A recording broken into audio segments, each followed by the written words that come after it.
मी पाहिलं की एवढ्या सोसायटीमध्ये गेलं पण हायटेक सोसायटी ही आपली, कारण फेसबुकवरती आपलं लॉगिंग आहे ते आता तुम्ही सांगितलं, खूप छान वाटलं की प्रत्येकाला कळलं की सोसायटी काय आहे. खूप छान असा हा उपक्रम आहे आपला. त्याचप्रमाणे आपण इथं युवकांसाठी देखील काम करताय आणि ह्या भागातील ज्या अडचणी आहेत त्या नक्कीच या ठिकाणी मी आता आपल्याला 100% नाही पण प्रयत्न 100% असा पण सोडवण्याचा सगळ्यात मी प्रयत्न करणार.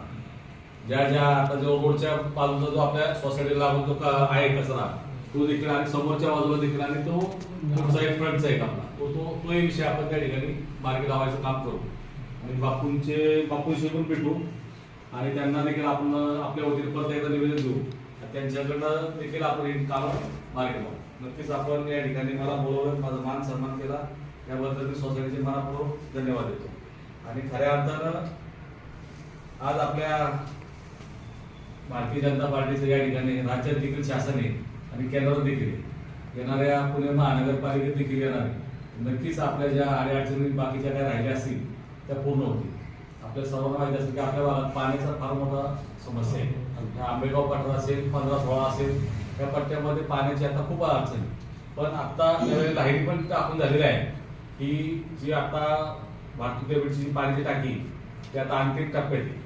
साधारणतः 2 ते 4 महिन्यात ती कंप्लीट होईल आणि त्यानंतर त्या टाकीतनं आपल्याला 24/7 आपण पुणे महानगरपालिकेची योजना आहे त्यात आपल्या प्रत्येक सोसायटीला भरपूर पाणी या ठिकाणी मिळणार. त्याचप्रमाणे दत्तनगरला देखील एक टाकी आहे, तिच्यातनं देखील त्या भागाला पाणी मिळणार, ह्या टाकीतनं ह्या भागाला पाणी मिळणार.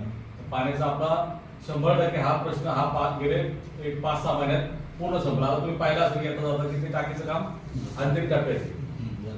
दुसरा विषय जो झाला तो आता जो रोडचा आहे तो देखील आपण त्या ठिकाणी मार्गी लावू.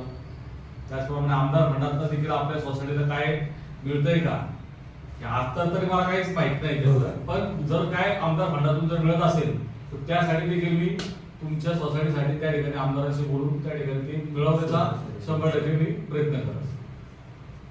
त्याचप्रमाणे आपल्या शासकीय योजना खूप आहेत. जसं आज युवा उद्योगांसाठी करतायत तसं महिलांसाठी देखील खूप योजना आहेत.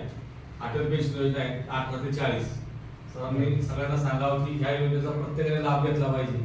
कारण ती जर योजना अशी की पहिल्या दिवसापासून तुम्हाला 8 लाखाचं कव्हरेज चालू होतं, वयाच्या 60 नंतर तुम्हाला महिना 5,000 रुपये चालू होतो.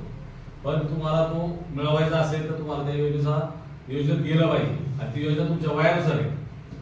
ज्या वयानुसार 40 पर्यंत ज्याचं वय असेल त्याप्रमाणे तुम्हाला नॅशनल बँकेत हप्ताही बसणार आहे आणि नंतर 60 नंतर तुम्हाला ते चालू पण होणार. दुसरं एक कामगार कल्याण योजना देखील आहे की ते आज मी माझ्या शाळेमध्ये